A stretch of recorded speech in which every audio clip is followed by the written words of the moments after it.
அகர முதல எழுத்தெல்லாம் அகர முதல எழுத்தெல்லாம் ஆதி பகவள் முதற்றி உலகே தமிழர் தாழ்வு தன்னை எடுத்தோதியே தமிழர் வாழ்வு தன்னை நிலை நாட்டலாம் தமிழர் என்னும் உணர்வு தலைப்படும் தமிழர் யாரும் தலை கொள்ளுவாரோ. தமிழர் தன்னை தாழ்வுதனை அவர்களுக்கு எடுத்துச் சொல்லி தமிழர்களை வாழ்விப்பதற்காக வந்த நூல் மாபெரும் காவியம் புலவர் குழந்தை பெருமானார் அவர்கள் ஏற்றியளித்த ராவண காவியம் என்பதில் வண்டார் குழலினுடைய பிறப்பும் வண்டார் குழலிக்கும் ராவணனுக்கும் இருக்கக்கூடிய காதலை பற்றியும் பேசுவதற்கு தலைமேற்கொள்ளும். தமிழர்கள் எந்த இடத்தில் சரிக்கினார்கள், தமிழருடைய வாழ்வியலில் தமிழருடைய வழக்காறு முறைமைகளில் எந்த இடத்தில் வேறொருடைய அந்த நச்சு புகுத்தப்பட்டது, தமிழர்கள் எந்த இடத்தில் தங்களுடைய வழக்காறுகளில் இருந்து மடைமாற்றப்பட்டு வேறொரு திசைக்கு சென்றார்கள், அவருடைய அந்த தாட்சி எந்த இடத்தில் தொடங்கிற்று என்கின்ற தமிழருடைய தாழ்வுகளை எடுத்துச் சொல்லி தமிழருடைய வாழ்வினை மேம்படுத்துவதற்காக வந்த இந்த காவியத்தை தமிழர்கள் ஏற்றுக்கொள்வார்கள் என்று கருதுகிறேன் என்பதாக புலவர் குழந்தை அவையடக்கத்தில் பேசியிருக்கிறார். அப்படிப்பட்ட காவியம் தமிழருடைய வாழ்க்கையை செம்மைப்படுத்துவதற்காக வந்த காவியம் ராவண காவியம். வண்டார்களுடைய புகழ்களை இந்த பகுதிகளில் நாம் பார்க்க போகிறோம். அவர்களுடைய காதலை நாம் பார்க்க போகிறோம். அதோ ஒரு நாடு இருக்கிறது, முல்லை நாடு. அந்த நாட்டினுடைய அரசர் மாயோ. மாயோர் மேய காடுரை உலகம் என்பார் தொல்காப்பியத்தில் தொல்காப்பு. காடும் காடு சார்ந்த பகுதிகளும் இருக்கக்கூடிய இடங்களுக்குடைய அந்த நாட்டினுடைய தலைவன், நாட்டினுடைய அரசன் மாயோன் என்பதாக குறிப்பிட்டிருப்பார் தொல்காப்பியத்தில் தொல்காப்பி. அதுபோலத்தான் இங்கேயும் ஒரு காடு சார்ந்த பகுதிகளும் இருக்கக்கூடிய ஒரு நாடு இருக்கிறது, முல்லை நாடு. அதனுடைய தலைவன் மாயோன். அந்த மாயோன் தொல்காப்பியர் குறிப்பிட்ட மாயோன் இந்த மாயோன் இல்லை. இருந்தாலும் இந்த காடும் காடு சார்ந்த பகுதிகளுக்கும் இருக்கக்கூடிய அந்த நாட்டுக்கு அந்த அரசன் பெயரும் முல்லை நிலத்தினுடைய அந்த அரசன் பெயரும் மாயோன். அந்த மாயனுடைய மனைவின் பெயர் இளமதி. இந்த மாயோனுக்கும் இளமதிக்கும் ஒரு குழந்தை பிறக்கிறது. குழந்தை பார்க்கிற பொழுது அத்துணை அருமையாக இருக்கிறதே அந்த குழந்தை. பார்க்கிற பொழுதே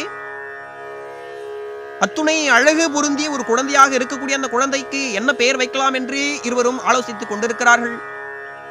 கண்டாமரை மலரோ கனி தமிழோ தமிழகமோ உண்டோர் மனம் உள்ளுருவக்கும் தெளிதேனோ கண்டோ கடியோ வேறதும் காணோமே எனவேதான் வண்டார் குழல் என்றே பெயர் வைத்தார் மனமொத்தே. குழந்தையை பார்க்கிற பொழுது இது தேன் போன்று இருக்கக்கூடியதாக இருக்கிறது என்று சொல்லலாம் என்று பார்த்தால் இல்லை. அதனுடைய பேச்சும் அது கத்தக்கூடிய அந்த குரல்களும் இனிமையாக இருக்கக்கூடிய அந்த ஓசைகளை கேட்கிற பொழுது இல்லை இல்லை இந்த ஓசை காதுக்கு தேனை விடவும் அருமையாக இருக்கக்கூடியதாக இருக்கிறது. அதனுடைய வடிவங்கள் பார்க்கிற பொழுது அந்த வடிவம் கண்ணுக்கு இனிமையாய் தேனை விடவும் அந்த சுவையை விடவும் கூடுதலாக இருக்கிறது. அந்த குழந்தையினுடைய மென்மை என்பது மலரை விடவும் மென்மையாக இருக்கிறது. அந்த குழந்தை தனித்தமிழ் கனித்தமிழை விடவும் அருமையாக இருக்கிறது, அத்துணை சுவை உடையதாக இருக்கிறது. இப்படிப்பட்ட குழந்தைக்கு நாம் என்ன பெயர் வைப்பது? ஒரே யோசனை வைக்கிறார்கள். வண்டார் குழலி, வண்டுகள் ஆர்க்கின்ற குழலை உடையவள். குழல் என்றால் கூந்தல், வண்டுகள் ஆர்க்கின்ற கூந்தல் என்றால் என்ன பொருள்? அதாவது வண்டுகள் எந்த இடத்தில் மொய்க்கும், அதோ மனம் பரப்பி கொண்டிருக்கிறது மலர். மனம் பரப்பக்கூடிய மலரை நோக்கித்தான் வண்டுகள் பாய். மனம் எங்கெல்லாம் வீசுகிறதோ அங்கெல்லாம் அந்த மனம் இருக்கக்கூடிய அந்த மலரை சுட்டி சுட்டி தான் அந்த வண்டுகள் மொய்த்து கொண்டிருக்கும். அப்படி வண்டுகள் மொய்க்கக்கூடிய அளவுக்கு மனம் பரப்பக்கூடியதாக இருக்கக்கூடியது அவளுடைய கூந்தல். அப்படிப்பட்ட கூந்தலை உடையவள் என்கின்ற பொருள் பற்றி வண்டார் குழலி என்று பெயர் வைக்கிறார். தமிழில் கவனமாக வைக்கப்படக்கூடிய பொருள் நிறைந்த பெயர்கள் இருக்கின்றது. அப்படிப்பட்ட பெயர்கள் எல்லாம் சூட்டி சூட்டி வைத்திருக்கிறார்கள் தமிழர்கள். இராவணன் அவனை போன்ற அழகு வேறு யாரிடத்திலும் இல்லை. வண்ணம் என்றால் அழகு என்று ஒரு பொருள் உள்ளது. ஆக இராவண்ணன் இவனை போன்ற அழகும் வேறு யாரிடத்திலும் தமிழர்களிடத்தில் இல்லை. இராத வண்ணம் உடையவன், வேறு இடத்திலும் யாரிடத்திலும் இல்லாத அழகுடையவன் இராவணன். அவருடைய தம்பிக்கு பெயரும் என்ன? பீடனன், விபூஷணன் என்று சொல்லிக் கொள்கிறார்கள். விபூஷணன் என்பது வடமொழியில் அவர்கள் பயன்படுத்திக் கொள்ளக்கூடிய ஒரு அந்த சொற்றொடர். தமிழில் பீடனன். பீடு என்றால் என்ன பொருள்? ஒப்பற்ற, மதிப்புமிக்க, ஒப்பில்லாத என்பதாக பல்வேறு பொருள்கள் பீடு என்பதற்கு உடையது. மாதங்களில் அவள் மார்கழி என்பார்கள் இல்லையா, அந்த மாதத்தை 12 மாதங்களில் மார்கழி மாதம்தான் மிக உயர்வான மாதம் என்று கருதி கொண்டிருக்கிறார்கள் அல்லது கூறுவார்கள். அப்படிப்பட்ட மாதத்துக்கு என்ன பெயர் வைத்திருக்கிறார்கள்? பீடு மாதம், பீடுடைய மாதம். பீடு என்றால் ஒப்பற்றது, மேன்மை பொருந்தியது, சிறப்பானது. இப்படிப்பட்ட மாதம் மார்கழி மாதம். அதனால் அது பீடு உடைய மாதம். ஆனால் இன்றைக்கு அது வழக்கத்தில் மாறி போய் பீடை மாதம். பீடை என்றால் என்ன? தேவையற்றது, அதாவது ஒழுங்கினமானது, கருதக்கூடாதது, ஏதோ அல்லாதவைகளுக்கான பெயர் பீடை. அது பீடை மாதமா? இல்லை இல்லை, பீடு உடைய மாதம். அது வழக்கார்களில் பீடை மாதம் என்று மாறிப்போனது.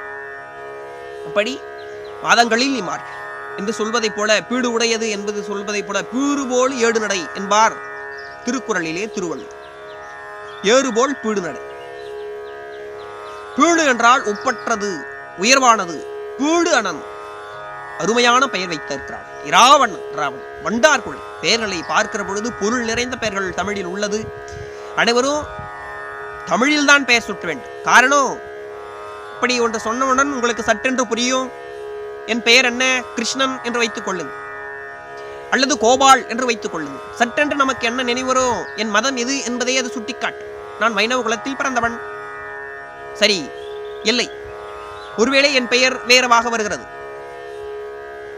ஒரு கண்ணன் என்று வைத்தால் நான் வைணவ குலத்தை சார்ந்தவன். ஒரு ராபர்ட் என்று வைத்தால் நான் கிறிஸ்துவ மதத்தை சார்ந்தவன். ஒரு முகமது, ஒரு அகமது இப்படியெல்லாம் வைத்தால், ஒரு காதர் இப்படி வைத்தால் அது இந்த இஸ்லாம் மதத்தை சார்ந்தவர். பெயர்கள் நம் மதம் என்ன என்பதை நமக்கு சொல்லித்தரும். சாதி என்ன என்பதையும் நம் பெயர்கள் நமக்கு சொல்லித்தரும். பாவாடை, அமாவாசை என்கின்ற பெயர்கள் எல்லாம் தாழ்த்தப்பட்டவர்களுக்கு வைக்க வேண்டும் என்றே வைக்கப்பட்ட பெயர்கள். அப்படி என்றால் பாவாடை என்று சொன்னவுடன், அமாவாசை, மண்ணாங்கட்டி என்று சொன்னவுடன் சற்றென்று அது தாழ்த்தப்பட்டவர்களை, சூத்திரர்களுக்கு அளிக்கப்பட்ட பெயர்கள். பெயர்கள் எந்த சாதி, எந்த மதம் என்பதை நமக்கு சுட்டிக்காட்டு. ஆனால் தூய தமிழ் பெயர் எடுக்கிற பொழுது நம்மால் எந்த மதம், எந்த சாதி என்பதை தெளிவாக அடையாளம் அப்படி சட்டென்று நம்மால் கண்டுபிட முடியாது, அல்லது கண்டுபிடவே முடியாது. செழியன் சொல்லுங்கள், இது எந்த மதம், எந்த சாதி, குறிப்பிட முடியாது. வளவன் சொல்லுங்கள், இது என்ன மதம், என்ன சாதி. கண்ணன் என்று சொன்னவுடன் எந்த மதம் என்று நம்மால் அறிந்து கொள்ள முடியும். வளவன் என்று சொன்னவுடன் எந்த மதம் என்று நம்மால் அறிந்து கொள்ள முடியாது. ஆக தூய தமிழ் பெயரை நம் பிள்ளைகளுக்கு நாம் இட வேண்டும். சாதியை பார்க்காமல், மதத்தை பார்க்காமல், தமிழனுடைய பெயரே அந்த ஒரு சமத்துவத்தை நமக்கு சொல்லித் தருது. அப்படி வண்டார் குழலி என்று பெயர் வைத்தார்கள். அந்த குழந்தைக்கு அந்த குழந்தை பருவத்தில் படிக்க வைக்க வேண்டும் என்கின்ற நினைப்பு இருக்கக்கூடிய அந்த சமயத்தில் படிக்க வைக்கிறார்கள் தாயும் தந்தை. கவனமாய் இந்த இடத்தை நாம் பார்க்க வேண்டும். அந்த பிள்ளை பெண் பிள்ளையை படிக்க வைக்கிறார்கள் அவர்கள். ஏன் நான் இதை கவனமாய் பார்க்க வேண்டும் என்று சொல்கிறேன் என்றால், பெண் பிள்ளைகளுக்கு கல்வி மறுக்கப்பட்ட ஒரு காலகட்டம், ஒரு மிகப்பெரிய வரலாற்று தருணங்கள் இருந்திருக்கிறது. பெண் பிள்ளை என்று எடுத்துக்கொண்டால் கூட, அல்லது ஒரு கதையினுடைய தலைவி, கதாநாயகி என்று எடுத்துக்கொண்டோம் என்றால், அவரை எப்படியெல்லாம் அந்த சித்தரிப்பார்கள் அல்லது சொல்லுவார்கள் என்றால், இலக்கியங்களிலோ அல்லது திரைப்படங்களிலோ நாம் என்றைக்கும் பார்த்தாலும் கூட, ஒரு சில படங்கள் இன்றைக்கு மாறி வருகிறது அந்த வழக்கில் இருந்து. ஒரு கதையினுடைய கதாநாயகி ஒரு திரைப்படத்தில் காட்டுகிறார்கள் என்றால் எப்படி காட்டுவார்கள்? அவருடைய அழகை காட்டுவார். அதே ஒரு கதை தலைவன் என்றால் ஹீரோ என்பார்கள் இல்லையா? கதை தலைவன் என்றால் அவருடைய வீரத்தை காட்டுவார்கள், அவருடைய புத்தி கூர்மையை காட்டுவார்கள். ஆனால் அதே கதை தலைவி என்றால் அவருடைய அழகை காட்டுவார். நீங்கள் பெரும்பாலும் இன்றைக்கு தமிழ் திரைப்படங்களிலோ அல்லது திரைப்படங்களிலோ பார்க்க முடியும். கதை தலைவன், கதை தலைவி இருக்கிறார்கள் என்றால் அந்த கதை முழுவதும் மையப்படுத்தி இருப்பது என்றால் அது கதை தலைவனைத்தான். அந்த படத்திலும் கூட ஒரு ஆணாதி.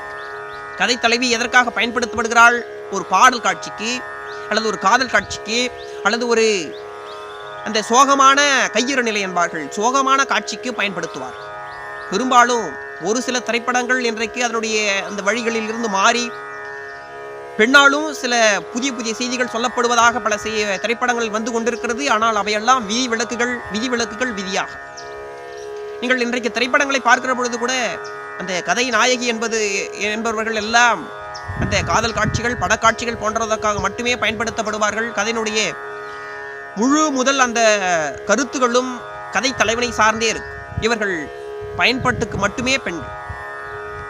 இலக்கியங்களிலும் எடுத்து பார்த்தாலும் என்றாலும் கூட பல்வேறு இலக்கியங்கள் கதை தலைவியை அந்த அறிமுகம் செய்கிற பொழுது அவளுடைய இடுப்பை வர்ணிப்பது, கழுத்தை வர்ணிப்பது, கண்ணை வர்ணிப்பது, மூக்கு அழகு என்ன எப்படி இருக்கும், அவள் கால் அழகு எப்படி இருக்கும், அவள் கொங்கைகள் எப்படி இருக்கும், அவள் முதுகு கைகள் இவைகளெல்லாம் எப்படி இருக்கும் என்பதாக அவளுடைய அழகை வர்ணிப்பதுதான் தமிழ் இலக்கியங்கள் ஆனாலும் சரி, தமிழ் திரைப்படங்கள் ஆனாலும் சரி, அழகை மையப்படுத்தி பெண்களை காட்டு.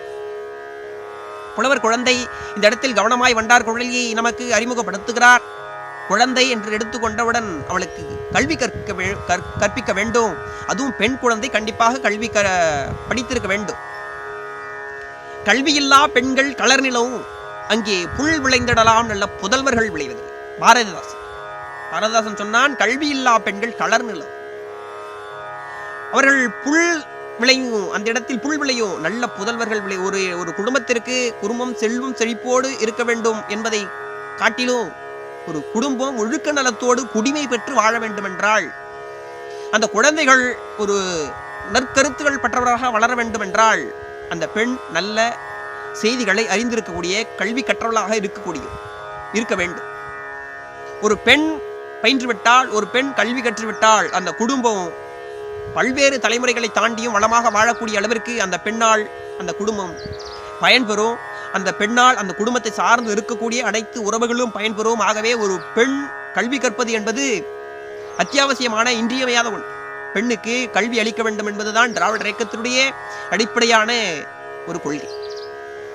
ஆகவே பெண் என்று சொன்னவுடன் அந்த பெண்ணை கதை தலைவியை வர்ணிக்கிற பொழுது அவளை அழகை வர்ணிக்காமல், அவளை அங்கங்களை வர்ணிக்காமல் அப்படிப்பட்ட இடங்களும் உண்டு.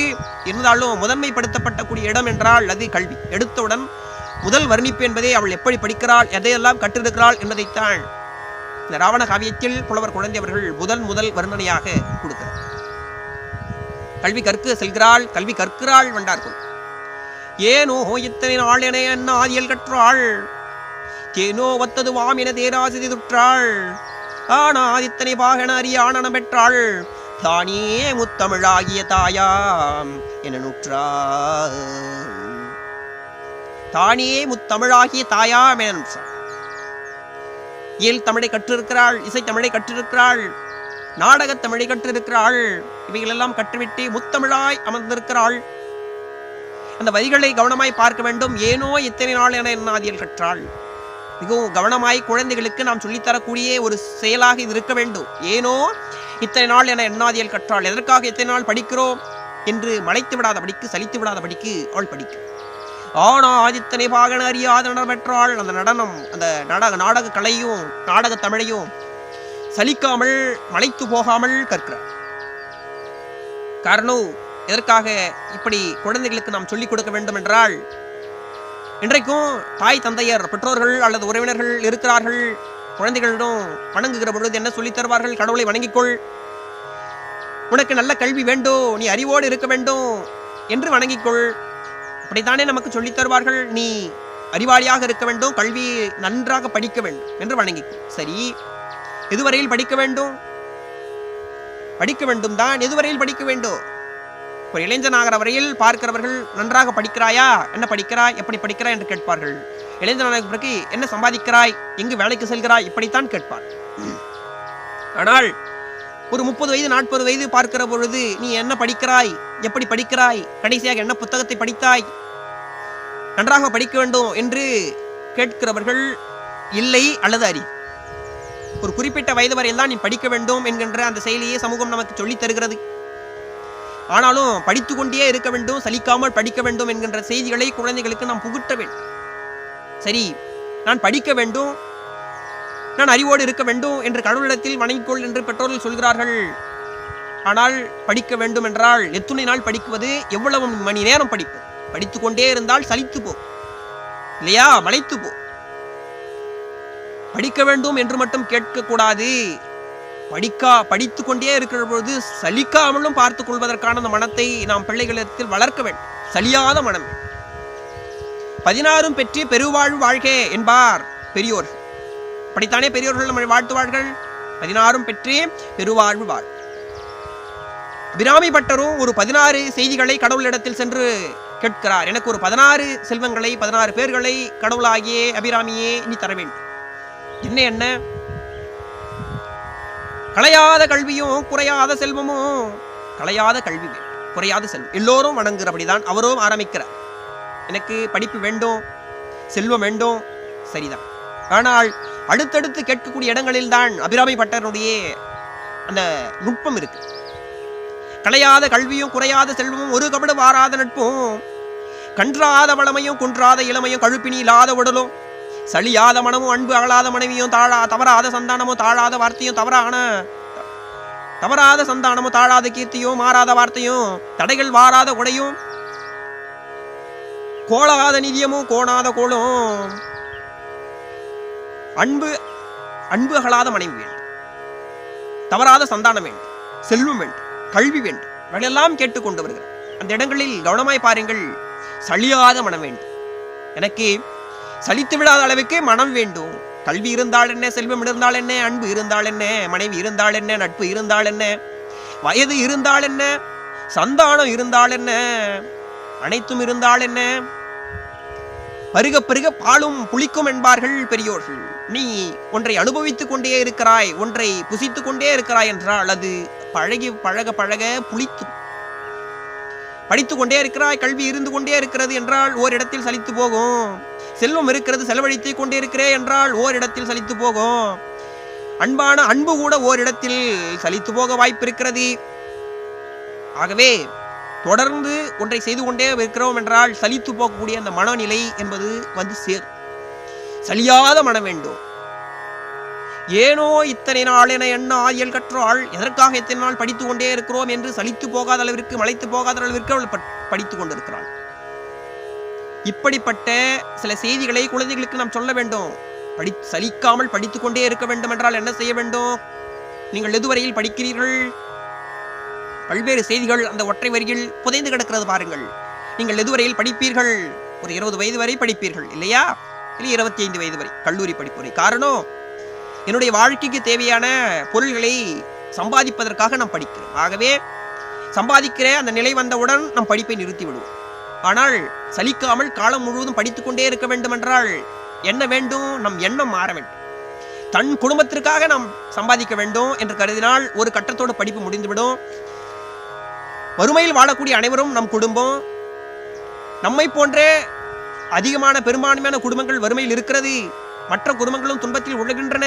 அவைகளுக்கெல்லாம் நாம் என்ன செய்ய போகிறோம்? மக்களை சமத்துவத்தோடு, மக்களை வறுமையில் இருந்து, பசி பட்டினியில் இருந்து விளக்க வேண்டும் என்று கருதினால் அவன் காலம் முழுவதும் படித்துக் கொண்டே இருப்பான். ஆகவே ஒருவனை சலிப்பு தட்டாத வகையில், காலம் முழுவதும் படித்துக் கொண்டே இருக்கிற வகையில் நாம் அவனை உருவாக்க வேண்டும். அப்படிப்பட்ட அடுத்த தலைமுறையை உருவாக்குவதுதான் இன்றைய தலைமுறையினுடைய முதல் கடமையாக இருக்க வேண்டும். மற்ற குடும்பங்களுக்கும் அருளுடையோராக, அதாவது தன் சொந்தங்கள், தன்னுடைய உறவு முறைகள் என்று இல்லாமல் மற்றவர்களுக்காகவும் உதவி புரிய வேண்டும், மற்றவர்களுக்காகவும் வாழ வேண்டும் என்று நினைக்கிறவன் மட்டும்தான் எந்த ஒரு செயலையும் எடுத்து செய்து கொண்டிருக்கிற பொழுது சலிப்பே வராமல் அவனால் வாழ்க்கையை நடத்தி கொண்டே இருக்க முடியும். காரணம், தன் குடும்பத்திற்காக உழைக்கிறவன், தன் குடும்பம் ஒரு நிலைமை வந்தவுடன் அது சற்றென்று அந்த எண்ணங்கள் தீர்ந்து போகும். ஆனால் உலகத்தில் வறுமை என்பது சற்றென்று ஒழிய போவதில்லை. ஆகவே வறுமை ஒழிகிற வழியில் அவனுக்கு சலிப்பு தட்டவே தட்டாது, அவன் சென்று கொண்டே இருப்பான். ஆகவே ஏனோ இத்தனை நாள் ஆதியல் கற்றாள், அப்படி என்றால் அவள் வறுமையில் இருந்து மக்களை விடுவிக்க வேண்டும் என்று மட்டும் கற்கிறார் என்று பொருள் இல்லை.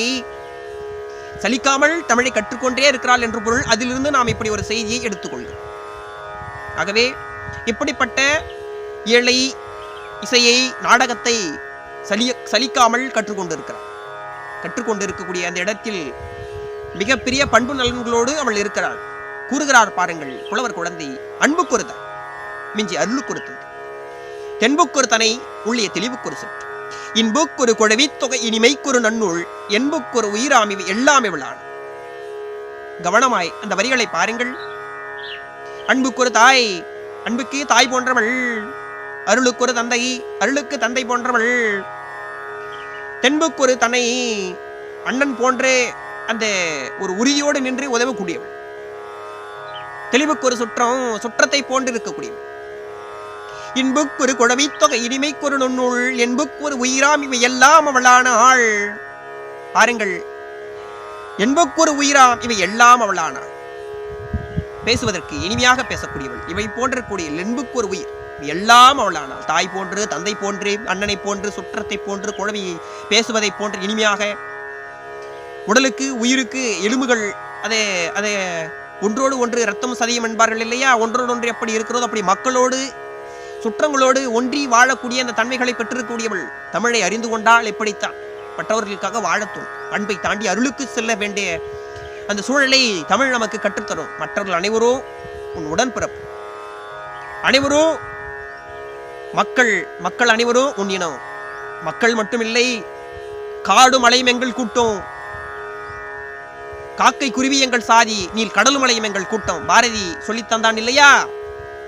அப்படித்தான் உலகத்தில் இருக்கக்கூடிய புல் பூண்டுகள் எல்லாம் நமக்கு அது விரும்பக்கூடிய அந்த நிலையை நமக்கு பெற்று தந்துவிடும். வள்ளலார் அதைத்தான் நமக்கு சொல்லி தந்தார். அந்த வாடிப்போன பயிரை கண்ட போதெல்லாம் வாடி, பயிர் வாடும் போதெல்லாம் அவர் எதற்கு வாடினார்? புல் பூண்டுகளையும் பார்த்து வருந்தக்கூடிய ஒரு மனோநிலையை நமக்கு தமிழ் என்பது கற்றுத்தரும். உயிர்கள் வாடினால் உள்ளம் வாடக்கூடிய நிலையை கொண்டு போய் சேர்க்கும். இயற்றமிழை, இசைத்தமிழை, நாடக தமிழை பயின்றிருக்கக்கூடியவள் அந்த நிலைக்குத்தான் வந்திருப்பாள். அப்படி அவள் அத்துணை பெரிய பண்பு நலனோடு இருக்கிறாள் நம்முடைய கதை தலைவி வண்டார்குழலி.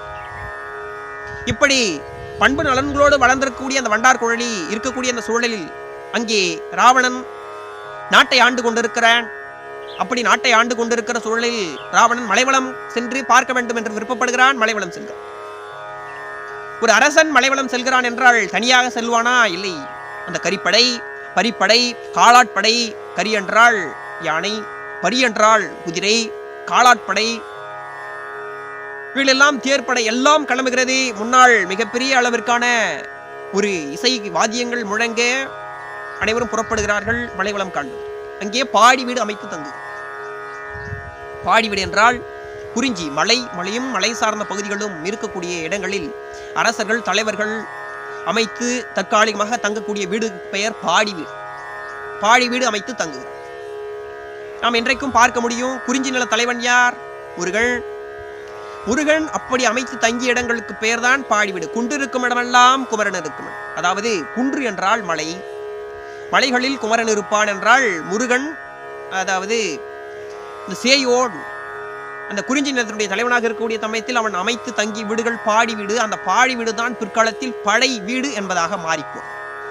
அறுபடை வீடு என்று நாம் சொல்கிறோம் இல்லையா? 6 படை வீடு என்று நாம் சொல்லுவோம். அது 6 படை வீடு இல்லை, 6 பாடி வீடு. மலை பகுதிகளில் இருக்கக்கூடிய இடங்களுக்கு அந்த தலைவர்கள் அமைத்து தங்கியிருக்கக்கூடிய வீட்டுக்கு பெயர் பாடி வீடு. அப்படி ஒரு பாடி வீடு அமைத்து தங்குகிறான் ராவணன். அதே சூழலில் எதிர்பாராத விதமாக மாயோனும் மலைவளம் காண புறப்படுகிறார். அதாவது வண்டார்குழலினுடைய தந்தையார் மலைவளம் காண புறப்படுகிறார்கள். இருவரும் எதிர்பாராத விதமாக அருகருகே மலைவளம் காண செல்லக்கூடிய அந்த இடத்தில் பாடி வீடு அமைத்து தங்குகிறார். இவருடைய காதுக்கு எட்டுகிறது. அருகில் நடைபயணம் செல்கிற தொலைவில் தான் ராவணன் வந்து தங்கியிருக்கிறான் என்பதாக மாயனுடைய காதுக்கு அவருடைய ஆட்கள் வந்து கூறுகிறார். ராவணன் என்பவன் பேரரசன், மாயோன் சிற்றரசன். ராவணனை சென்று வணங்கிவிட வேண்டும் என்று மாயோன் புறப்படுகிறார். இந்த திரைப்பொருள்களை கொடுத்துவிட்டு ராவணனிடம் நலம் விசாரிக்கிறார். அண்ணா வணக்கம், நலமா, எப்படி இருக்கிறீர்கள்? விடையளிக்கிறான் ராவணன். எனக்கு என்ன குறை இருக்க போகிறது? தமிழையே என்னுடைய வாழ்வாக கொண்டு வாழ்ந்திருக்கிறேன். தமிழ் என்னை வாழ்விக்கும். எனக்கு என்ன குறை இருக்க போகிறது? நீங்கள் நலமா? வீட்டில் அனைவரும் நலமா? அமருங்கள் என்று சொல்லி நலம் விசாரிக்க. எனக்கு என்ன குறை இருக்கிற பொழுது அவரும் மாயோனும் அதைத்தான் கூறுகிறார்.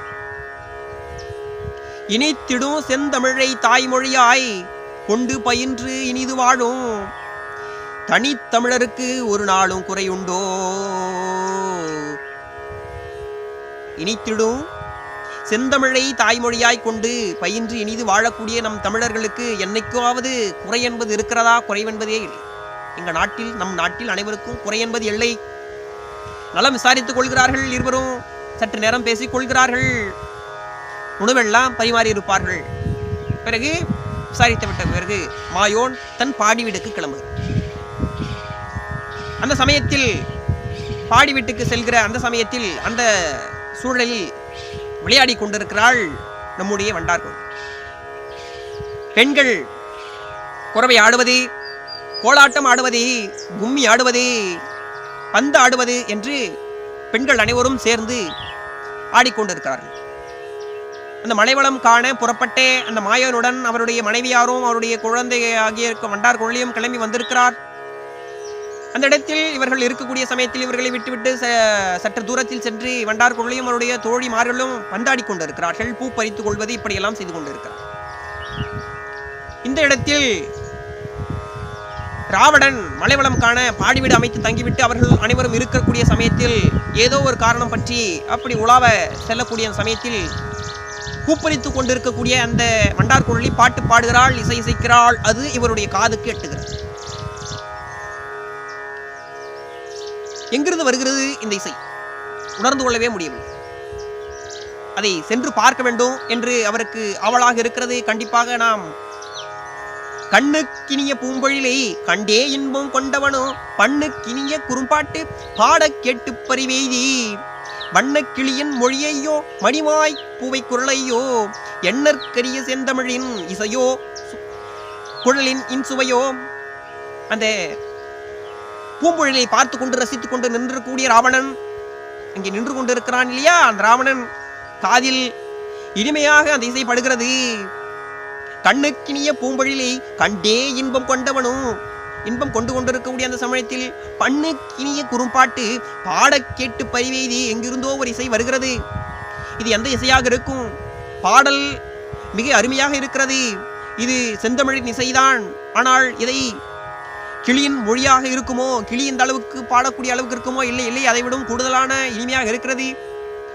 இந்த நாகனவாய் புல் என்பார்கள், நாகனவாய் பட்சி, நாகனவாய் புல் என்பார்கள் இல்லையா? அந்த மணிவாய் பாடுகிறதா? இல்லை இல்லை, அதை விடும் கூடுதலாக இருக்கிறது. குரல் யாழிசை மீட்டுவதை போன்ற இனிமையாக இருக்கிறது. இது யாருடைய அந்த குரல்? இந்த ஒளி எழுப்பக்கூடிய அந்த குரல் யாரிடம் இருந்து வருகிறது? பார்த்து விட வேண்டும். ஒரு ஆவல் உந்துகிறது.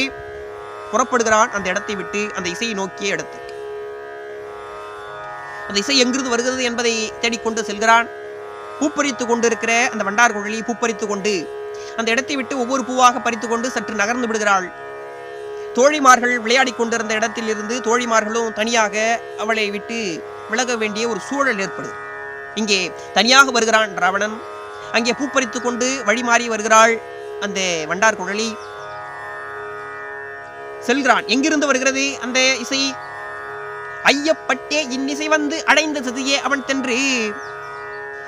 இன்னிசை வந்து அடைய திசையை அவன் நோக்கி செல்கிறான். ஐயப்பட்டே, இது எந்த ஐயப்படுகிறான்? இது குழலில் இருந்து வரக்கூடிய இசையா அல்லது கிளிகள் பேசக்கூடிய மொழியா என்று ஐயப்பட்டு அந்த இசை வந்து இருக்கக்கூடிய திசையை நோக்கி அவன் செல்கிறான். ஐயப்பட்டே இன்னிசை வந்து அடைந்த திசையே அவன் சென்று பொய்யில் பட்ட விடையார புலிவில் பட்ட பூம்பட்டால் நெய்யப்பட்ட உடையுடுத்து நிழலில் பட்ட நிழலே போ கொய்யப்பட்டு தனி நிற்கும் கொம்பின் பக்கம் குறியின நாள். அது பொய்யில் பட்ட விடையாரே, பொய்யில் பட்ட இடை, பொழிவில் பட்ட பூம்பட்டால் நெய்யில் பட்ட உடையணிந்து. அந்த வரிகளை மிகவும் கவனமாய் பார்க்க வேண்டும். இலக்கியத்தில் இருக்கக்கூடிய புலவர்கள் அனைவர்களும் சொல்லக்கூடிய ஒரு பொய்யோ அல்லது உண்மையோ அல்லது ஒரு வர்ணனைக்காக பேசக்கூடிய இடமா அல்லது இப்படித்தான் இருக்க வேண்டும் என்று கருதுகிறார்களா என்று தெரியவில்லை. அனைத்து இலக்கியங்களில் பேசக்கூடிய புலவர்களும் இப்படித்தான் கருதுகிறார். அதோ பூப்பறித்துக் கொண்டிருக்கிறாள் வண்டார் குழலி. எப்படி இருக்கிறாள் என்றால், பொய்யில் பட்ட விடையாரே பொலிவில் பட்ட பூம்பட்டால் நெய்யப்பட்ட உடையணிந்து இருக்கிறாள். அதாவது பூம்பட்டு அதை அணிந்து கொண்டிருக்கிறாள். அது எந்த இடத்தில் என்றால் பொய்யில் பட்ட விடை. என்ன பொருள்? பொய்யான இடை. இடை என்பது இருக்கிறதா இல்லையா என்று பார்க்கிற பொழுது தெரிந்து கொள்ளாத அளவிற்கு இருக்கக்கூடிய இடை அது. அப்படித்தான் பெண்களுக்கு இடை என்பது இருக்க வேண்டும் என்று புலவர்கள் கருதுகிறார். உண்மையில் அனைத்து புலவர்களுமே அப்படிப்பட்டவர்களாகத்தான் இருக்கிறார்கள். பெண்கள் என்றால் எடை சிறியதாக இருக்க வேண்டும், அப்படிப்பட்டவர்களாக தான் இருக்க வேண்டும். நாம் கம்பராமாயணத்தில் பார்க்கிற பொழுது கூட அதோ கைகையினுடைய அந்த வரத்தினால் ராவணனும் ராமனும் சீதையும் காட்டிற்கு செல்கிறார்.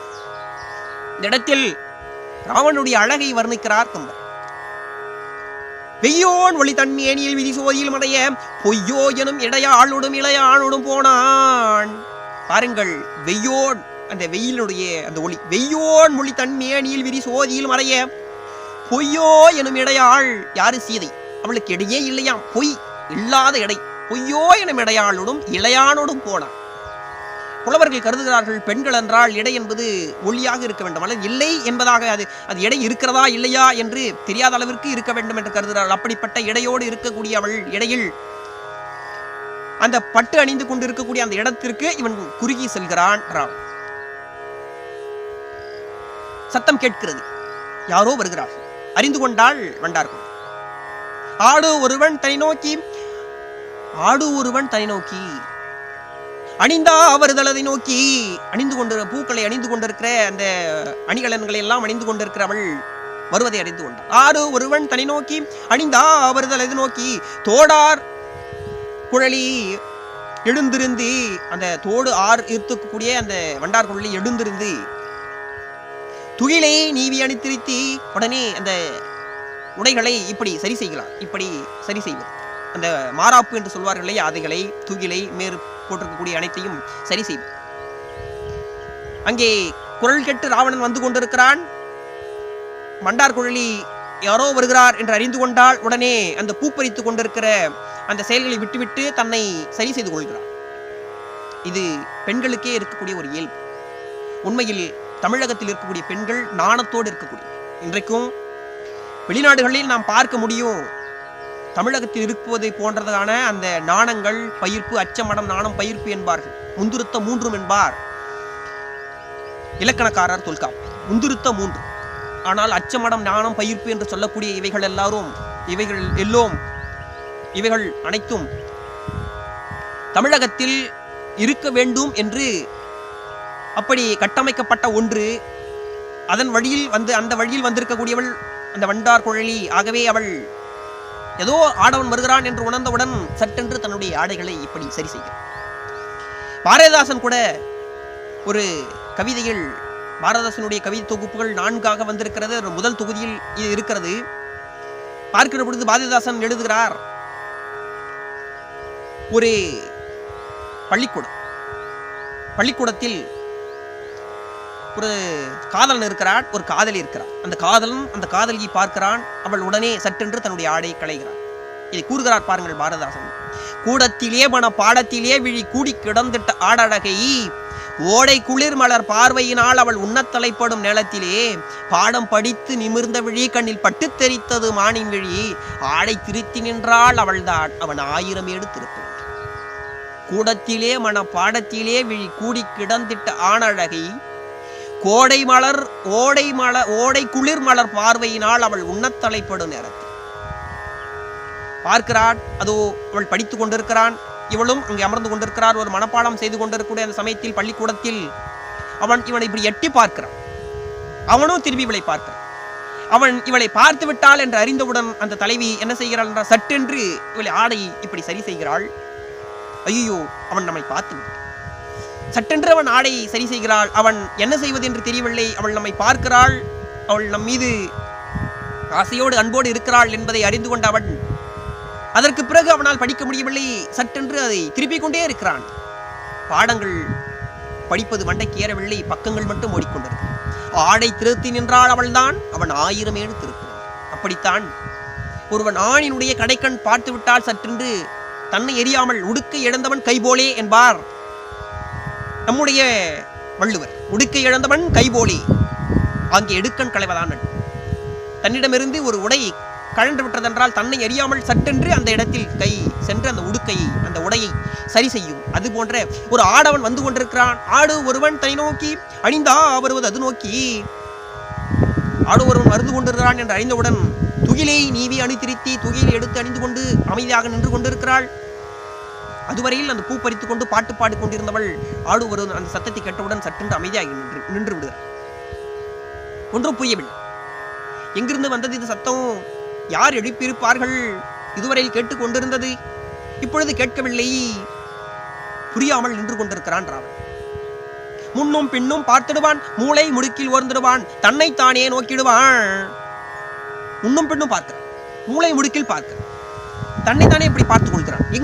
எங்கிருந்து சத்தம் வந்தது? அங்கு இருக்கக்கூடிய கிளைகளை அசைத்து பார்க்கிறான், கிளைகளை விலக்கி பார்க்கிறான், இலைகளை விலக்கி பார்க்கிறான். எங்கிருந்து வருகிறது சத்தம்? ஒன்றும் புரியும். பிறகு ஒரு வழியாக கண்டுவிட்டான். அதோ நின்று கொண்டிருக்கிறாள் வண்டார்குழலி. பார்த்து விட்டான் வண்டார்குழலி. யாரோ இவள்தான், எவ்வூரோ? பார்த்தவுடன் அவனுக்கு சட்டென்று இப்படிப்பட்ட ஒரு பேரழகி நாம் பார்க்கிறோம், யார் இவள்? எந்த ஊராக இருக்கும்? யாரோ இவள்தான், எவ்வூரோ? எந்த ஊர் என்று தெரியவில்லை. அயலோ இக்குன்றினளோ? அயலூராக இருக்குமோ? இல்லை இதே குன்று, இதே மலை, இந்த மலை சார்ந்தவளாக இருக்குமோ? அயலோ இக்குன்றினளோ? தான் பேரோ ஏதோ, பேர் ஏதோ, அவளுடைய பேர் என்னவாக இருக்கும்? இவளை பெற்றோர்கள் யாராக இருக்கும்? யாரோ இவளை பெற்றோர், யாரோ இவளுடைய பெற்றோர். பருவமுற்றனலோ? பருவத்திற்கு வந்திருக்கிறாளோ? மனதுக்குள் 1000 எண்ணங்கள் ஓடிக்கொண்டிருக்கு. ஓரே நானே, எனக்கு ஒன்றுமே தெரியவில்லை. பரவாயில்லை, அதுவன்றி இவையெல்லாம் தெரியவில்லை என்றாலும் பரவாயில்லை. ஒப்பொன்பானுமுடையாளோ? மனதுக்குள் 1000 கேள்விகள் ஓடிக்கொண்டிருக்கிறது. யாரோ அவள்தான், எவ்வூரோ? அயலோ இக்குன்றினளோ? பேரேதோ? ஒன்றுமே புரியவில்லையே. அவளுடைய அப்பா பேர் என்ன, அம்மா பேர் என்ன, எந்த ஊரிலிருந்து வந்திருக்கிறாள்? ஒன்றும் புரியவில்லை. யாராக இருக்கக்கூடும்? யோசித்துக் கொண்டு நின்று கொண்டிருக்கிறான். பார்த்தவுடன் சற்றென்று ஒப்பொன்பாலும் உடையாளோ? காரோமான கருங்குழலாள் கருத்தும் எதுவும் அறியேனே. அவருடைய கருத்து என்னவாக இருக்கும்? பாருங்கள், தமிழ் சொல்லிக் கொடுக்கக்கூடிய செய்திகளை, காதல் முறைமைகளை நாம் கடைபிடித்தோம் என்றால் கண்டிப்பாக வாழ்க்கையில் எந்த ஒரு தொல்லைகளுமே இருக்கா. காரணம், வாழ்க்கையில் ஆண் பெண் இருவரும் இணைந்து வாழ்வது என்பதுதான் இயல்பு. எந்த ஒரு பெண்ணை பார்த்தவுடன் சற்றென்று ஆணுக்கு அந்த காதல் வயப்படுவது, அந்த காதலில் அன்பில் வீழ்வது என்பது இயல்பான செயல்தான். ஆனால் இந்த இடங்களில் தமிழ் சொல்லிக் கொடுப்பது போல தமிழுடைய அந்த முறைமைகள் என்ன என்பதை நாம் அறிந்து கொள்கிற பொழுது நம்மால் சரியான அந்த பாதைகளில் நடைபெறும். எப்படி? காரோமான கருங்குழலாள் கருத்தும் எதுவும் அறியேனே. அந்த வார்த்தைகளை, அந்த கவனங்களை கவனமாய் நாம் பார்க்க வேண்டும். அவருடைய கருத்து எதுவென்று நான் அறியவில்லை. தமிழ் பல்வேறு செய்திகளை நமக்கு சொல்லித் தருகிறது. இந்த இடத்தில் சற்று தமிழுடைய அந்த இலக்கணங்களை நாம் அறிந்து கொள்ள வேண்டும். காரணம், இந்த இடங்கள், இந்த 4-5 அடுத்தடுத்து வரக்கூடிய இந்த 4-5 பாடல்களையும் மிகவும் கவனமாக தமிழ் இலக்கிய முறைமைகளில் அமைத்திருப்பார் புலவர்கள். பாருங்கள், மிகவும் கவனமாக. இது ஏதோ போகிற போக்கில் நடைபெற்ற ஒன்று என்று நாம் கருதிவிடக் கூடாது. தமிழ் நமக்கு இப்படித்தான் காதல் செய்ய வேண்டும் என்றே நமக்கு இலக்கணங்களை வகுத்தளித்திருக்கிறது. அதாவது காதல் என்பது இருவகைப்படும். ஒன்றே திருமணத்துக்கு பின்றைய காதல் வாழ்க்கை முறை, மற்றொன்று திருமணத்துக்கு முந்தைய காதல் வாழ்க்கை முறை. இருவரும் பார்த்து பழகி கொண்டு காதலித்து பின்பதாக திருமணம் செய்து கொண்டு வாழ்கிற அந்த வாழ்க்கை முறை முழுவதுமான ஒரு காதல் வாழ்க்கை முறை. ஒரு தலைவன் ஒரு தலைவியை பார்க்கிறான் என்றால், ஒரு தலைவனோ தலைவியோ முதலில் யாரோ ஒருவரை பார்த்தவுடன் அவரின் மீது அன்பு கொள்வது. பெரும்பாலும் தலைவன் தான் தலைவின் மீது அன்பு கொள்வதாக காதல் இலக்கியங்கள் நமக்கு சுட்டி காட்டுகிறது. நாம் திருக்குறளை இந்த காதல் வாழ்க்கைகளை பேசக்கூடிய இடம் என்று எடுத்து பார்க்கிறோம் என்றால் அது 3ஆவதாக இருக்கக்கூடிய காமத்து பழை நாம் பார்க்கிற பொழுது 2ஆக பிரித்திருப்பார் நம்முடைய பாட்டன் வள்ளி. ஒன்று களவியல், இன்னொன்று கற்பியல். களவியல் என்பது என்ன?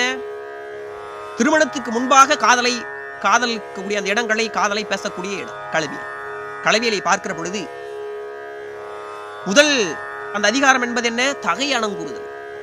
தகை அணங்குறுதலில் முதல் குறளை எழுதுகிற இடத்தில் நம்முடைய பரிமேல அழகர் அவர்கள் உரை எழுதியிருக்கிறார்கள், நாம் அறிவோம். அந்த முதல் உரையில், முதல் பாட்டினுடைய உரைக்கு முன்பதாக ஒரு முன்னுரையாக ஒரு செய்தி அளிப்பார். காதல் என்பது சில செய்திகளோடு, கட்டமைப்புகளோடு நடைபெற வேண்டும். அதாவது ஒரு தலைவன் ஒரு தலைவியை பார்க்க, பொழில் விளையாட்டு விருப்பான் ஆயம் நீங்க அதன் கண் தமிழாய் நின்றாளை. அதாவது பொழில் விளையாட்டு என்றால் பூம்பொழில்கள், சோலைகளில் விளையாடக்கூடிய அந்த தருணத்தில் ஆயம் நீங்க, தன்னுடைய சுற்றத்தார்கள் நீங்கிவிடக்கூடிய சூழலில் எல்லோரும் அமைதியாக ஒன்றாக நின்று விளையாடி கொண்டிருக்கிறார்கள். அப்படி விளையாடி கொண்டிருக்கக்கூடிய சூழலில் அந்த தலைமகளை விட்டுவிட்டு அதனுடைய தோழியர்கள் ஒருவராக விலகி சென்று விடுகிறார்கள். தெரியாமல் அந்த தலைவி வழி மாறி சென்று விடுகிறாள். பொழில் விளையாட்டு விருப்பான் ஆயம் நீங்க தமியலாய் நின்றாளை, தனியாக ஒருத்தி நின்று கொண்டிருக்கிறாள். வேட்ட விருப்பான் இளையார் நீங்க தமியலாய் கண்ணுற்ற தலைமகள் விருப்பப்படுவது. அப்படி தொடங்குகிறது காதல். இப்படி பரிமேலழகர் உரை எழுதியிருக்கிறார். இதுதான் காதல் மரபினுடைய தொடக்கம். தமிழகத்தில் தமிழ் மரபில் காதல் மரபுடைய தொடக்கம். வேட்ட விருப்பான் இளையோர் நீங்க, வேட்டையாடுவதற்கு அல்லது போர் தொழிலுக்காக ஏதோ ஒரு செயலுக்காக பொழிலுக்காக வருகிறான் தலைவன். அப்படி தலைவன் வரக்கூடிய சமயத்தில் அந்த இடத்தில் மற்றவர்கள் இளையோர் அனைவரும் தெரியாதனமாக அவனை விட்டு நீங்கி விடுகிறார்கள். அல்லது ஏதோ ஒரு காரணம் பற்றி தலைவன் தனியாக அப்படி வருகிறான், உலாவி வருகிறான். விளையாடுவதற்காக காட்டுக்கு வருகிறார்கள் தோழிமார்களோடு. தலைவி அந்த இடத்தில் தோழிமார்கள் நெருங்கிவிட தலைவி தனியாக வருகிறாள். இருவரும் சந்தித்துக் கொள்கிற இடத்தில் தலைவன் தலைவியை பார்க்கிறான், காதல் வயப்படுகிறான். இப்படித்தான் திருக்குறளை முதல் அந்த கலைவியலை ஆரம்பிக்கிறார் உரை எழுதி பரிமேலர். இதுதான் தமிழருடைய மரபு. இதை பற்றித்தான் பல்வேறு இலக்கியங்களும் இப்படித்தான் இந்த காதலை தொடங்கியிருக்கும். நாம் திரிகுற்றால குறவஞ்சியை பார்க்கிற பொழுது கூட அது திரிகுற்றாலநாதர் அது பவனி வருகிறார். வசந்த மாலை பந்தாடி கொண்டிருக்கிறார், விளையாடி கொண்டிருக்கிறார் தோழியரோடு ஆட்டு. செங்கையில் வண்டு களின்களினென்று ஜெயம் ஜெயம் என்றாடே, இடி சங்கதம் என்று சிலம்பு புலம்புட தண்டை கலந்தாடே, இரு கொங்கை கொடும்பகை வென்றனம் என்று குழைந்தாடே, மலர் பைங்குடி நங்கை வசந்த சவுந்தரி பந்துவை என்றாளே, பொங்கு கணம்குழை மண்டிய கண்டை புரண்டாடே, அட மங்குளில் வண்டு களைந்தது கண்டு மதன் சிலை வண்டோடே, இனி இங்குது கண்டுலக என்படும் என்றிவை என்றாடே, மலர் பைங்குடி நங்கை வசந்த சவுந்தரி பந்துவை என்றாளே. அந்த பந்து பயின்று கொண்டிருக்கிற அந்த காட்சிகளை திரிகுடராசப்ப கவிராயர் தன்னுடைய திருக்குற்றால குறவஞ்சியில் வர்ணிக்கிறார். அது பந்து பயின்று கொண்டிருக்கிறார் வசந்த மாலை. அப்படி பந்து பயின்று கொண்டிருக்கக்கூடிய சூழலில் அந்த குற்றாலநாதர் பவனி வருகிறார். இப்பொழுது பார்க்கிறார், காதல் வயப்படுகிறார். இப்படித்தான் விளையாடி கொண்டிருக்கக்கூடிய அந்த சூழலில் இவள் தனியாக வருகிறாள். நம்முடைய வண்டார்குழி தனியாக வந்தவுடன் அந்த எதிர்ச்சியாக நடந்தது என்பார்கள். எதிர்பாராத விதமாக அதே இடத்தில் நம்முடைய ராவணனும் வருகிறார். பாடல் இசை கேட்டு இருவரும் ஒன்றாக பார்த்து விடுகிறார்கள். பார்க்கிற பொழுது 4 வகையாக நிகழ்வுகளோடு அது தொடங்க வேண்டும் அல்லது நடைபெற வேண்டும். 4 பாகுபாடுகள் இருக்கிறது. தமிழர்கள் வாழ்வியலுக்கு இலக்கணம் வகுத்தளித்திருக்கிறார். பாருங்கள், என்னது? ஒரு பெண்ணை நாம் பார்க்கிறோம், மனம் பிடித்து விட்டது என்றால் எடுத்தவுடன் அவளை சென்று திருமணம் செய்து கொள்ள கூடாது. காரணம், அந்த 4 முறைகளோடு தான் அந்த காதல் என்கின்ற படிநிலை வாழ்க்கை முறை இருக்க வேண்டும். காட்சி, ஐயம், துணிவு, அந்த தெளிவு, அதாவது குறிப்பறிதல். காட்சி, ஐயம், துணிவு, குறிப்பறிதல் என்கின்ற 4 வேண்டும் காதலிப்பதற்கு முன்பாக. எப்படி? ஒருவன் பார்க்கிறான், தலைவியை பார்க்கிறான். காட்சி, இது யார்? இந்த அளவுக்கு அழகாக இருக்கிறாள். இவை ஒரு தெய்வ மகளாக இருக்குமோ, அல்லது ஒரு சிலையாக இருக்குமோ, அல்லது யாராக இருக்கக்கூடும், ஒரு சித்திரமாக இருக்கக்கூடுமோ? காரணம், அந்த அளவுக்கு அழகு பொருந்தியவளாக இருப்பாள். ஆகவே ஐயப்பாடு இருக்கும், சந்தேகம். யாராக இருக்கும்? ஒரு சித்திர வடிவமாக இருக்குமா, அல்லது ஒரு சிலையாக இருக்குமா, அல்லது தெய்வ வடிவாக இருக்குமா? இந்த அளவுக்கு அழகா இருக்காளே, மண்ணில் பிறந்தக்கூடிய ஒரு பெண் தானா என்று அந்த ஐயம் தோன்றும். அத காட்சி பார்த்தவுடன் ஐயம் தோன்றும். பிறகு தெளிவுறும், இல்லை, இவள் மண்ணில் பிறந்திருக்கக்கூடிய பெண் தான். எப்படி? அவள் தலையில் பூ அணிந்திருப்பாள். அந்த பூவை சுற்றி வண்டுகள் வரும். கையில் வளையல் போன்ற அந்த இடைகளில் அந்த அணிகலன்களை அணிந்திருப்பாள். அவைகள் எல்லாம் செய்த அணிகலன்களாக இருக்கும். இப்படி போன்ற சில அவருடைய கால்கள் எல்லாம் தரையில் இருக்கும், கண்கள் எல்லாம் இமைக்கும்.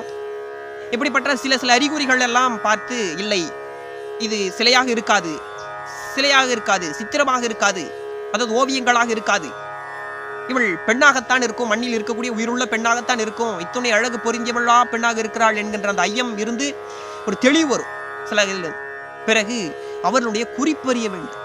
கவனமாய் பயன்படுத்தக்கூடிய இடங்கள் பாருங்கள். தமிழ் நமக்கு வாழ்வியலை எப்படி சொல்லி தருகிறது. காட்சி முடிந்தவுடன், ஐயம் முடிந்தவுடன், அந்த துணிவு வந்தவுடன் அவருடைய குறிப்பறிய வேண்டும். சரி, இவள் பெண்தான் என்று தெரிந்தவுடன் அவளுடைய குறிப்பை நீ அறிய வேண்டும். காரணம், தான் ஒருவனை பார்க்கிறான், ஒருவளை பார்க்கிற பொழுது அந்த ஒருவள் அழகாக இருக்கிறாள், சட்டென்று காதல் வந்து.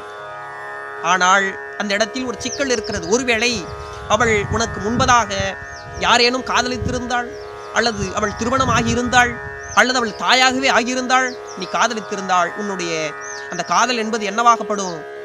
அது பிழை. பிறன்மனை நோக்கா பேராண்மை என்றாள் வள்ளுவர். பிறனுடைய மனைவி நாம் அந்த இடத்தில் பார்க்கக்கூடாது. அது கல்யாணம் திருமணம் செய்து கொள்ளலாமா என்று யோசிக்கிற பொழுதே பார்க்கா பேராண்மை.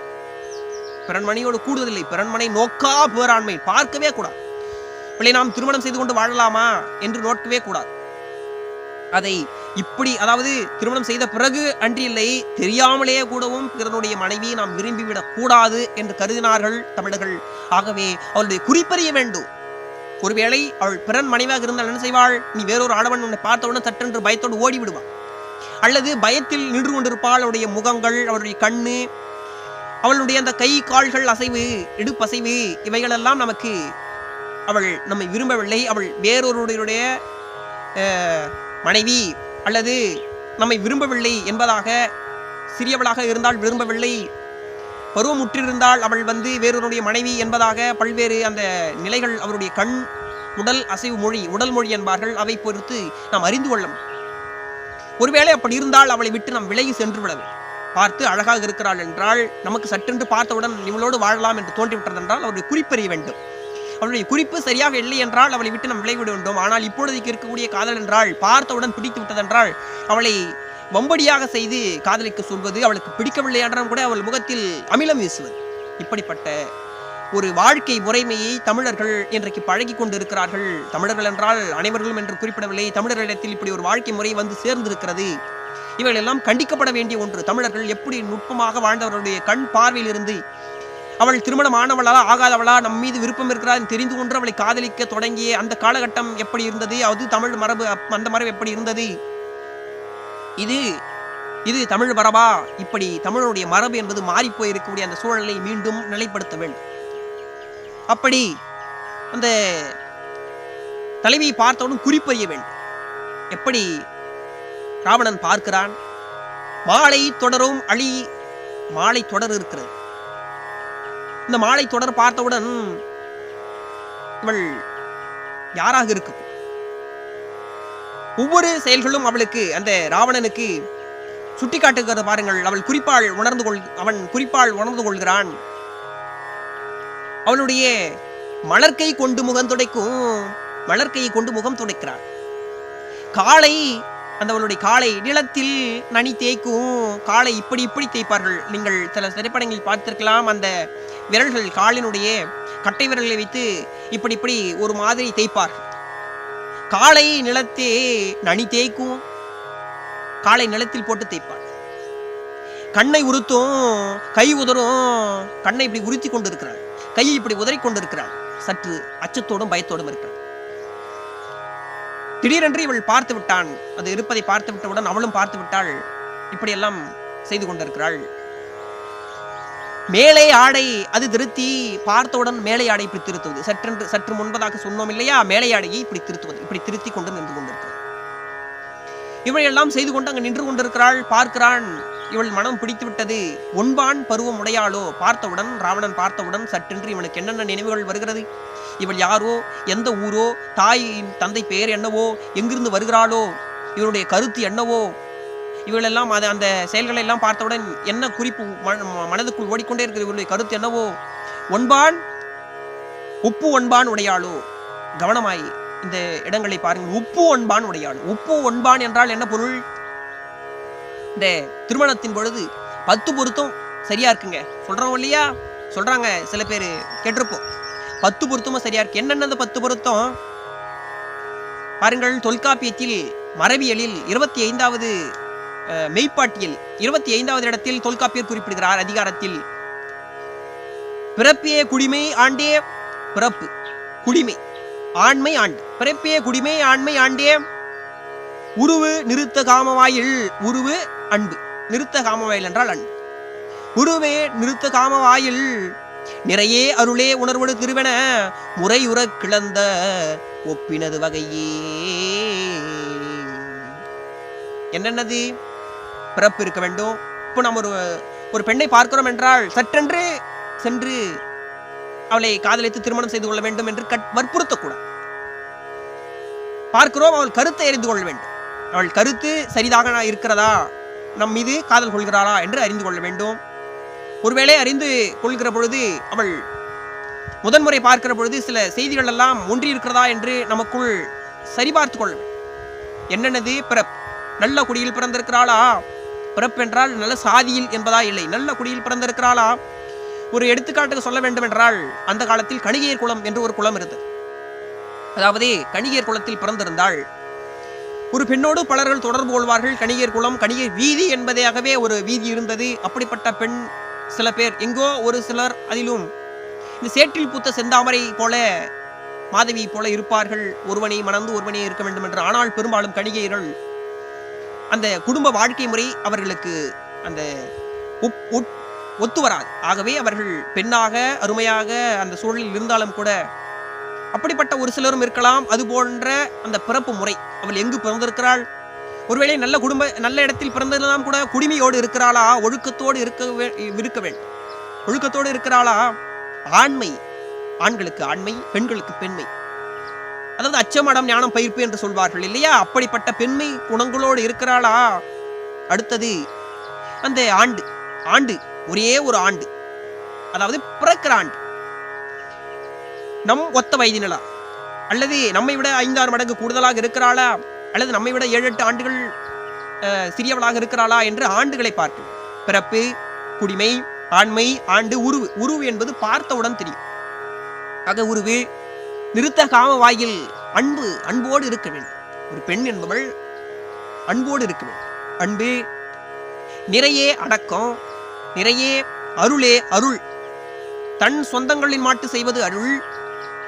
தன் உற்றார் உறவினர்கள் அன்றி வேறொரு உறவினர்கள், அதாவது வேறொரு உயிர்களிடத்தில் காட்டுவது அருள்.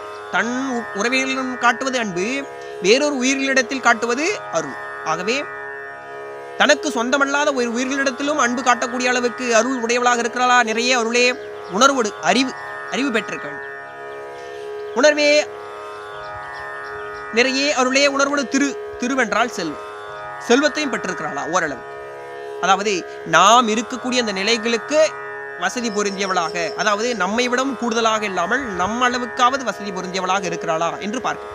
ஆக இப்படிப்பட்ட 10 பொருத்தங்களையும் அவன் நினைவுக்குள் கொண்டு வந்து யோசிக்கிறான். பார்த்த உடனே ராவணன், யாரோ இவள்தான், எவ்வூரோ அயலோ இக்குன்றினளோ என்றெல்லாம் பார்க்கிற பொழுது, ஒன்பான் பருவம் உடையனளோ, ஒப்பு ஒன்பான் உடையனளோ, ஒப்பு, இந்த 10 பொருத்தங்களிலும் 9 பொருத்தம் இருக்கிறதா என்று பார்க்கிறான். அப்படி என்றால் இந்த இடத்தில் புலவர் குழந்தை என்ன சொல்லியிருக்க வேண்டும்? 10 பொருத்தம் இருக்கிறதா என்றுதான் கேட்டிருக்கின்றோம். ஏன் 9 ஒப்பு ஒன்பான் இருக்கிறதா என்று கேட்கிறார்.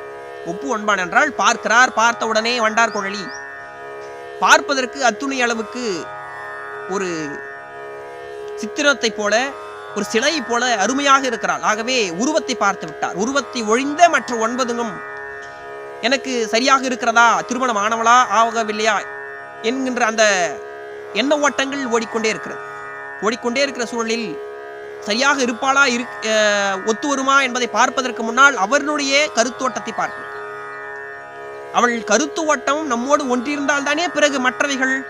கருத்து ஓட்டமே இல்லாத பொழுது மற்றவர்களை பார்த்தால் என்ன, பார்க்கவிட்டால் என்ன. ஆகவே அவர் கருத்தோட்டத்தை பார்க்க பார்க்கிறார். அது குறிப்பறிதல், அதாவது அந்த 4வது குறிப்பறிதல். அவள் பார்க்கிற பொழுது குறிப்பை கண்களால் காட்டுகிறார். நாம் திருக்குறளில் கூட முதல் பாடல் அதுதான், களவியலில். அணங்கோ ஆய் மயில் கொள்ளோ, அணங்கு கொள்ளோ ஆய் மயில் கொள்ளோ கணம் குழை மாதர் மாளும் என்று. அதாவது வந்து நின்றிருக்கக்கூடியவள் அணங்குகொள், அந்த தெய்வமா அணங்குகொள், ஆய் மயில் கொள்ளோ, அல்லது மயிலா வந்திருக்கிறது, கணம் குழை மாதர்கள், அல்லது பெண் தானா வந்திருக்கிறாள், மாளும் என்று. என் மனது மாளுகிறது. இப்படிப்பட்ட உருவத்தை உடையவள் யாராக இருக்கக்கூடியும் என்று அந்த புலம்பக்கூடிய அளவுக்கு திருக்குறளில் வள்ளுவர் புலம்பி இருக்கிறாள் இல்லையா. அப்படி புலம்பக்கூடிய அளவுக்கு அவள் அளவு பொருந்தி இருக்கிறாள்.